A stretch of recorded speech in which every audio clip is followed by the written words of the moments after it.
तो नमस्कार दोस्तों, बहुत बहुत स्वागत है आपका आपके अपने YouTube चैनल टीचर मेकर पर। देखिए, काफी डिमांड आप लोगों की आ रही थी कि सर यूपी टेट और सुपर टेट की जो है आप प्रिपरेशन स्टार्ट करवा दीजिए, क्योंकि फॉर्म कब आ जाएगा इसका कोई ठिकाना नहीं है और वैसे भी फॉर्म आने के बाद आपकी तैयारी पूरी नहीं हो सकेगी। तो बेहतर यही है कि आप अभी से प्रिपरेशन के लिए लग जाइए। तो हम आपके लिए टीचर मेकर आपके लिए पूरी तरह से समर्पित है, बिल्कुल सीरियल वे में सिलेबस के अनुसार हम लोग जो है प्रिपरेशन करेंगे। तो सबसे पहले हम लोग सीडीपी को देखेंगे, क्योंकि इसका एक अच्छा खासा वेटेज आपको यूपी टेट या सुपर टेट में देखने के लिए मिलेगा। ठीक है, तो हम लोग फॉर्म का इंतजार नहीं करेंगे और अपनी प्रिपरेशन को कंटिन्यू रखेंगे।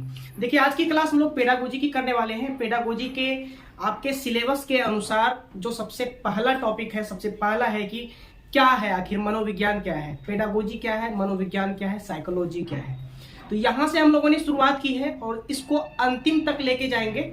ठीक है, तो क्लास 1 आज आप लोग देख रहे हैं, जितनी भी क्लासेस होंगी यहाँ पर लिखी होंगी, क्लास 1, क्लास 2, क्लास 3 इस तरह से लिखी होंगी। ठीक है, चलिए वीडियो को शुरू करते हैं।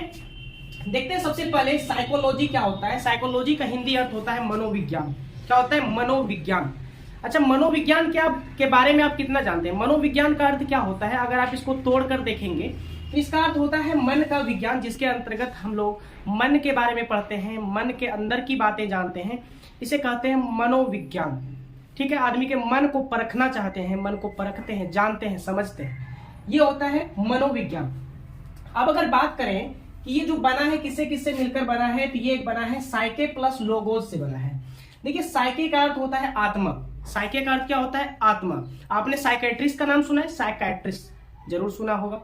जो मन का इलाज करते हैं उसको कहते हैं साइकेट्रिस्ट। तो यहाँ पे आप देख सकते हैं साइके मतलब होता है आत्मा एंड लोगोस का अर्थ होता है अध्ययन। यानी जब हम आत्मा का अध्ययन करें, मन का अध्ययन करें, मन के अंदर की बातों का अध्ययन करें, डेट इज साइकोलॉजी। क्या कहते हैं इसको? साइकोलॉजी कहते हैं। अब यहाँ पर किसी भी चीज का विकास तो धीरे धीरे होता है, आपको पता है। तो ये जो साइकोलॉजी था, इसका पुराना रूप क्या था और आज नया रूप क्या है, इसमें धीरे धीरे विकास हुआ है, क्रमबद्ध तरीके से विकास हुआ है। जब 16वीं शताब्दी में हम लोग थे, सॉरी हम लोग तो नहीं थे, हम लोग कहां से आएंगे 16वीं शताब्दी में। देखिए, 16वीं शताब्दी में जब लोग थे तो उस वक्त इस साइकोलॉजी को कहा जाता था आत्मा का अध्ययन। क्या कहा जाता था? आत्मा का अध्ययन कहा जाता था। फिलॉसफी से बना है आपका साइकोलॉजी। किससे बना है? फिलॉसफी से आपका क्या बना है? साइकोलॉजी। फिलॉसफी का अर्थ होता है दर्शन शास्त्र। तो दर्शन शास्त्र का क्षेत्र बहुत विस्तृत है। तो दर्शन शास्त्र से ही जो है उत्पन्न हुआ है किसका? आपका साइकोलॉजी का। ठीक है, फिलॉसफी से बना है साइकोलॉजी, याद रखिए। जो 16वीं शताब्दी की अगर हम बात करें तो उस वक्त जो था साइकोलॉजी को क्या कहा जाता था? कहा जाता था आत्मा का अध्ययन या आत्मा का विज्ञान, इसे कहा जाता था। किसके समय? जब एरिस्टोटल यानी अरस्तु जब आए थे, अरस्तु के समय, याद रखिएगा, अरस्तु के समय साइकोलॉजी को क्या कहते थे? तो आत्मा का अध्ययन कहते थे, या तो इंग्लिश में बोले तो इसको कहते थे study of soul. Study of soul मतलब आत्मा का अध्ययन। इसको कहा जाता था 16वीं शताब्दी में, साइकोलॉजी को कहा जाता था। फिर हम लोग आए 17वीं शताब्दी में। 17वीं शताब्दी में क्या हुआ? बोला कि नहीं, हम नहीं मानेंगे कि ये आत्मा का अध्ययन है। तो कुछ विद्वान ऐसे आए जिन्होंने कहा नहीं भैया, ये आत्मा का अध्ययन नहीं है, ये है मन का अध्ययन। यह है मन का अध्ययन। देखिए, आपका मन और हमारा मन अलग अलग हो सकता है। आप किसी मुद्दे पर बोल सकते हैं कि नहीं ये मेरे अनुसार वो है, हम बोल सकते नहीं ये मेरे अनुसार वो है। कहने का मतलब है कि जब 17वीं शताब्दी में आए तो आत्मा के अध्ययन को, यानी साइकोलॉजी को ही क्या कहा जाने लगा? मन का अध्ययन कहा जाने लगा। इंग्लिश में बोले तो इसको पोम्पोनोजी कहते हैं। क्या कहते हैं? पोम्पोनोजी।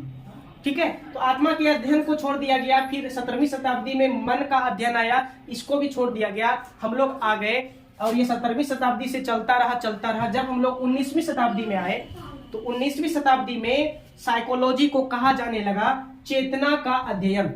क्या कहा जाने लगा? चेतना का अध्ययन।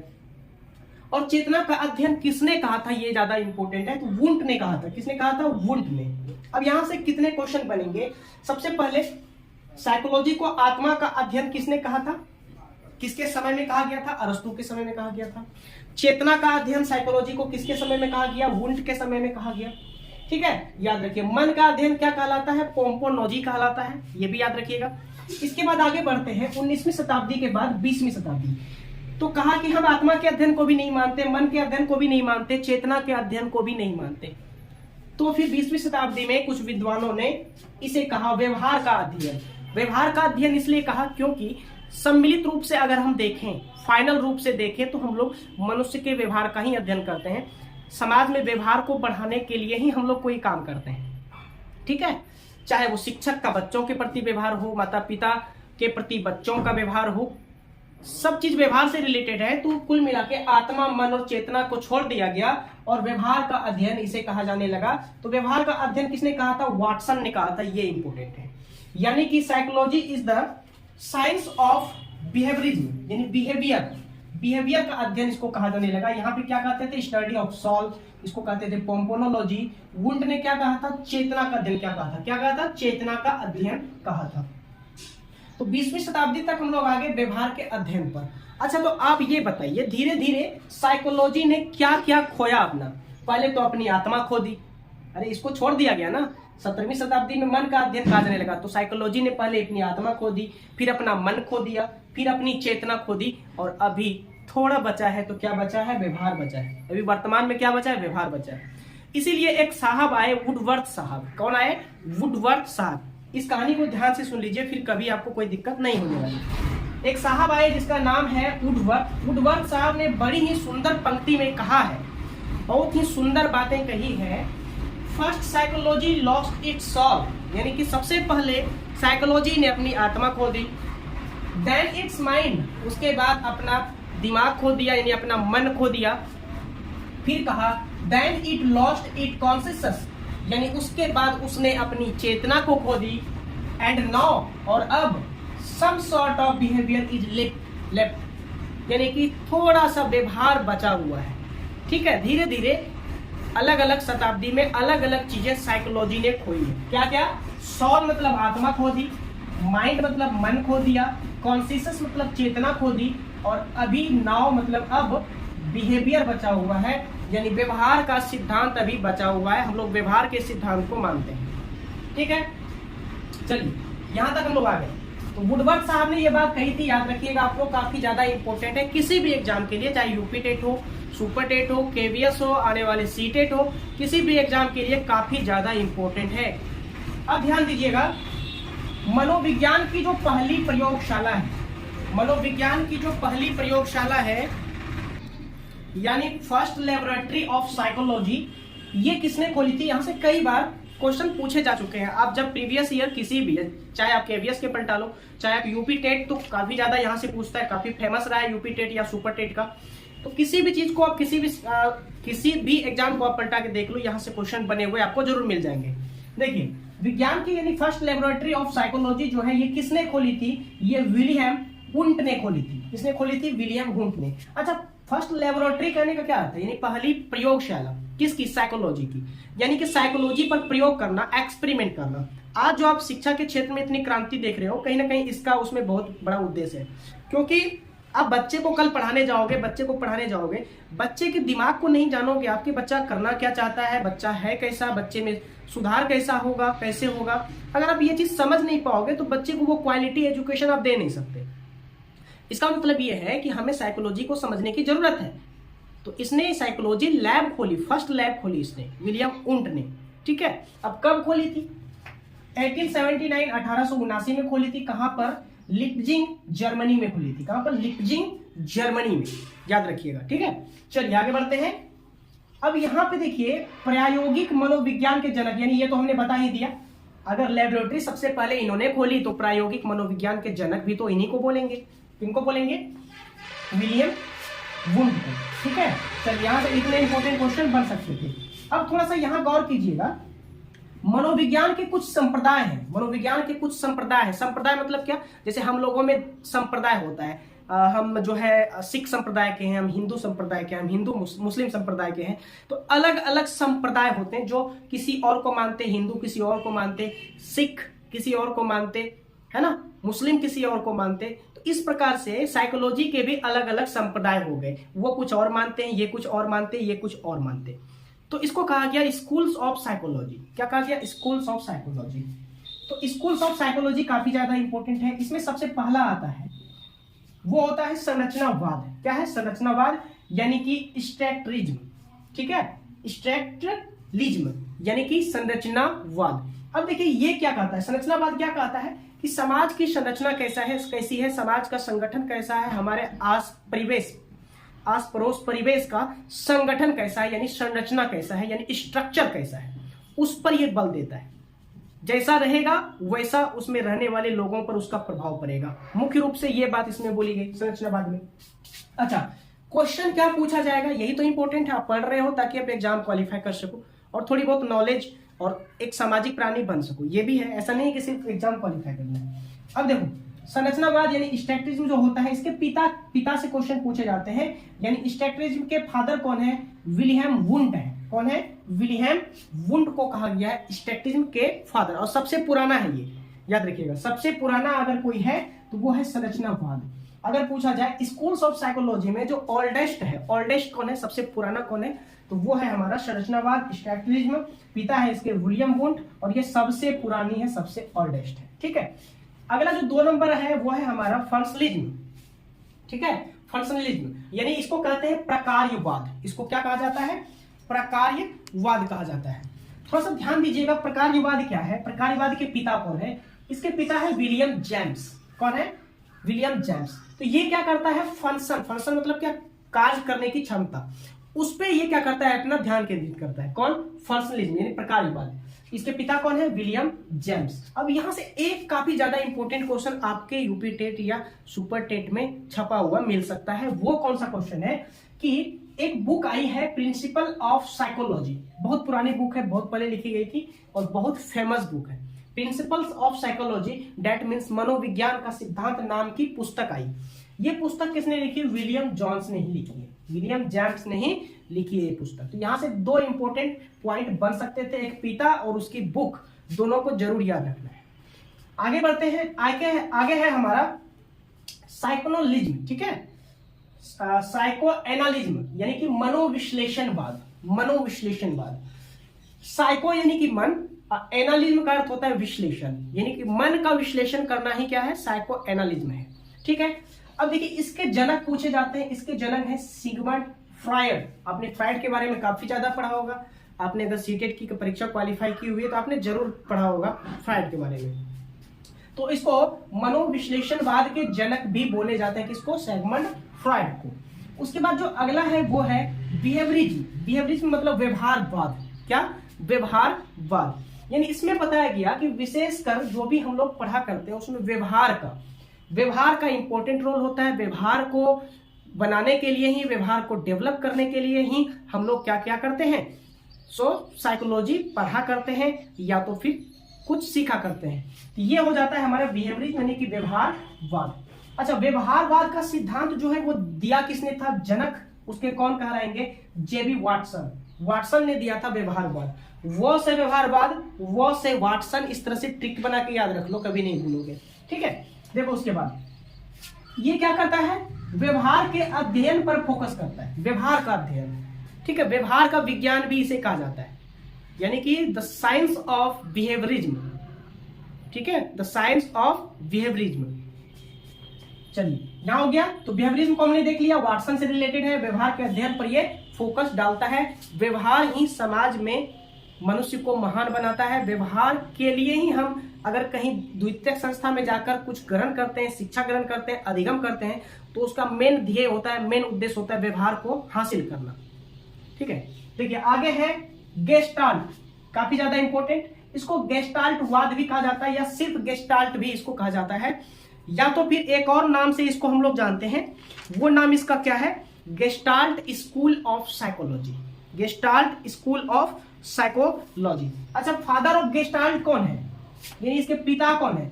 मैक्स वर्दीहाइमर या वर्थहाइमर बोलेंगे। अगर इंग्लिश में पढ़ेंगे तो वर्थहाइमर, और इसको अगर हिंदी में ट्रांसलेट करके हम बोलेंगे वर्दीमीर भी इसको पढ़ दिया जाता है हिंदी में। ठीक है, तो गेस्टाल्टवाद के फादर कौन है? यानी द फादर ऑफ गेस्टाल्ट कौन है? मैक्स वर्दीमीर।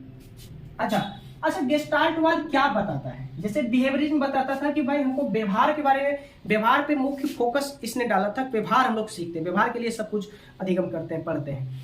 तो उसी तरह ये जो गेस्टाल्ट थे, इन्होंने किस पर फोकस डाला है? इसने कहा आहा मोमेंट या सडन सॉल्यूशन। सडन सॉल्यूशन मतलब अचानक आ जाने वाला सॉल्यूशन।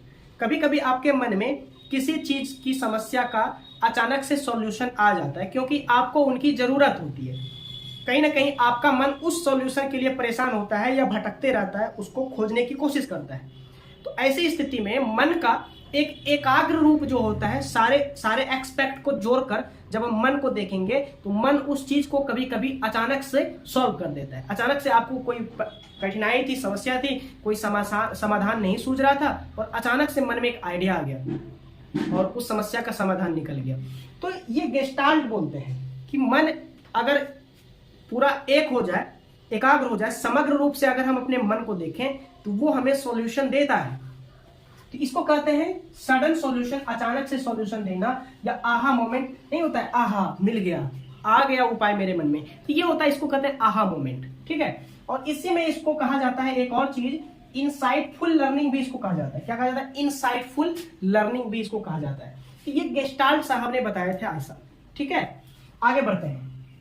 इसके बाद आ जाते हैं एक और लास्ट हमारा अभी के लिए, वो है कंस्ट्रक्टिज्म यानी कि रचनावाद। कंस्ट्रक्टिज्म यानी कि रचनावाद काफी ज्यादा इंपॉर्टेंट, अभी अगर सबसे ज्यादा इंपॉर्टेंट है तो ये है अभी के समय में, क्योंकि इन्हें बहुत ज्यादा माना जाता है। ठीक है, इन सब का भी उतना ही महत्व है, क्योंकि बिना इसको जाने हम यहां तक नहीं पहुंच सकते थे। तो सबका उतना ही महत्व है। बाकी की अभी जो मान रहे हैं हम लोग, अभी जो मनोवैज्ञानिकों ने हमें बताया कि नहीं, ये जो रचनावाद है ये काफी ज्यादा इंपॉर्टेंट है एक बच्चों के विकास के लिए। हम अभी पढ़ ही रहे हैं ताकि कल दिन जाकर बच्चों को पढ़ाएंगे। तो यहाँ पर रचनावाद काफी ज्यादा इंपॉर्टेंट है। अच्छा, रचनावाद के सपोर्टर कौन कौन है, कौन कौन इसको सपोर्ट करते हैं, किसने किसने इसके बारे में कहा है? तो याद रखिएगा, पियाजे हो या वाइगोत्स्की हो या ब्रूनर हो, ये सभी रचनावाद के सपोर्टर हैं, रचनावाद को मानते हैं ये लोग। ठीक है, अच्छा, रचनावाद है क्या? रचनावाद विशेष करके ये बोलता है कि बच्चे जो है वो ज्ञान की रचना करते हैं, बच्चे ज्ञान की रचना करते हैं। अच्छा, एक महाशय थे जिसने बताया था कि बच्चे का मन एक कोरा कागज होता है, यानी कि एक सादा प्लेट होता है, कोरा कागज, ब्लैंक प्लेट, ऐसा बोला था। वो किसने बोला था? आप हमारे कमेंट बॉक्स में बताइए, ये बात किसने कहा था, कब कहा था? ठीक है, बच्चे का मन कोरा कागज होता है, ऐसा किसी ने बोला था, तो आपको बताना है हमारे कमेंट बॉक्स में। तो कंस्ट्रक्टिज्म कहता है कि बच्चे ज्ञान की रचना खुद करते हैं, खुद किया करते हैं। और शिक्षक की क्या भूमिका होती है? तो शिक्षक एक फैसिलिटेटर होते हैं, यानी सुविधादाता होते हैं। शिक्षक सिर्फ सुविधा देते हैं बच्चे को, बाकी बच्चे ज्ञान की रचना खुद करते हैं। शिक्षक बच्चे को ज्ञान की रचना करवा नहीं देते, सिर्फ सुविधा प्रदान करते हैं। शिक्षक एक फैसिलिटेटर है, a teacher is only A facilitator, सिर्फ वो फैसिलिटेटर है, उसकी भूमिका है कि बच्चे को सिर्फ मार्गदर्शन कर दे, बच्चे को सिर्फ सुविधा दे दे, सुविधा प्रदान कर दे, बाकी बच्चा खुद से सीखेगा, बच्चा खुद से अपने ज्ञान की रचना कर लेगा। और यही मूल बातें हैं किसकी? कंस्ट्रक्टिज्म यानी कि रचनावाद की। समझ में आ गई बातें? चलिए, अब इसमें एक चीज और है, याद रखिएगा, जो हमने बताना भूल गया शायद, वो क्या है? देखिए, 17वीं शताब्दी में एक साहब थे, 17वीं शताब्दी के आसपास, जब हमने यहाँ पर आपको बताया था मन का अध्ययन, पोम्पोनोलॉजी 17वीं शताब्दी में ही बताया गया। तो 17वीं शताब्दी में एक साहब थे, जॉन लॉक। कौन थे? John Locke. इसने क्या बताया था, बताइए जरा, जॉन लॉक को कौन कौन जानते हैं बताइएगा। इसने क्या बताया था? इसने बताया था माइंड इज ए क्या है? माइंड इज ए टेबुला रासा बोला था इसने, याद रखिएगा, टेबुला रासा, TABULA, टेबुला रासा। टेबुला रासा का अर्थ देखिए, यहां पर टेबुला मतलब होता है तबला, रासा मतलब रस। ठीक है, टेबुला रासा, यानी इसने बताया था, इसका अर्थ क्या हुआ? इसका अर्थ हुआ कि मन जो है कोरा कागज होता है। मन क्या होता है? कोरा कागज। बच्चे का मन कोरा कागज होता है, यानी उसमें आप जैसी चीजें डालोगे वो वैसा सीखते जाएगा धीरे धीरे। आप उसको जो सिखाओगे वो सीखेगा। आप अगर उसे भक्ति भजन सिखाते हो तो वो सीखेगा, गाली सिखाओगे 1 सेकंड में सीख जाएगा। कोरा कागज है, जैसे सफेद कागज पे आप कुछ लिखते हो, लिखा जाता है ना, उसी प्रकार बच्चे का मन होता है। ये बात किसने कही थी? ये बात कही थी जॉन लॉक ने। कब? 70th सेंचुरी में बोली थी, 17वीं शताब्दी में ये बात जॉन लॉक ने बोली थी। ठीक है, लेकिन बाद में पता चला कि बच्चे अपने साथ अनुभव को लेकर आते हैं, अपने साथ बहुत कुछ लेकर आते हैं। बच्चे का मन कोरा कागज नहीं होता। ठीक है, ये बात कहा था, कोरा कागज या ब्लैंक स्लेट इसको हम लोग बोलते हैं। समझ में आ गई बात? चलिए, तो आज की क्लास आपको कैसी लगी हमारे कमेंट बॉक्स में आप जरूर बताइएगा। अभी हम लोगों ने पढ़ा साइकोलॉजी क्या है, साइकोलॉजी का विकास कहां से कहां तक हुआ, पहले साइकोलॉजी को क्या कहते थे, और उसके बाद अभी तो हमारी 21वीं शताब्दी चल रही है, ठीक है। तो जब 21वीं शताब्दी चल रही है तो अभी 20वीं शताब्दी तक हम लोग पढ़े यहाँ पर कि व्यवहार का अध्ययन 20वीं शताब्दी में कहा गया, 17वीं में क्या कहा गया, 19वीं में क्या कहा गया। उसके बाद हम लोगों ने देखा मनोविज्ञान की पहली प्रयोगशाला किसने खोली, इसकी जरूरत क्यों पड़ी। उसके बाद स्कूल्स ऑफ साइकोलॉजी को हम लोगों ने देख लिया कि मनोविज्ञान के जो संप्रदाय होते हैं, संरचनावाद, प्रकार्यवाद, व्यवहारवाद, मनोविश्लेषणवाद, गेस्टाल्टवाद और रचनावाद, काफी ज्यादा इंपॉर्टेंट है। और चाहे आप किसी भी एग्जाम की तैयारी कर रहे हो, UP TET, super TET, KVS, CTET, DSSS अभी आने वाला है, किसी भी एग्जाम की तैयारी कर रहे हो तो ये चीजें आपको एग्जाम में नंबर जरूर दिलाएंगे। चलिए, अगर वीडियो अच्छी लगी हो तो चैनल को लाइक जरूर कीजिएगा। हम लोग अभी 12,000 से ऊपर 12,500 की फैमिली बना चुके हैं बहुत कम ही समय में, ठीक है। तो उम्मीद करेंगे वीडियो अच्छी लगी होगी। चैनल को सब्सक्राइब करना नहीं भूलना ताकि आपको नोटिफिकेशन पहुंचे, ठीक है। चलिए मिलते हैं फिर नेक्स्ट वीडियो के साथ, तब तक खुश रहिए, मस्त रहिए। जय हिंद, जय भारत।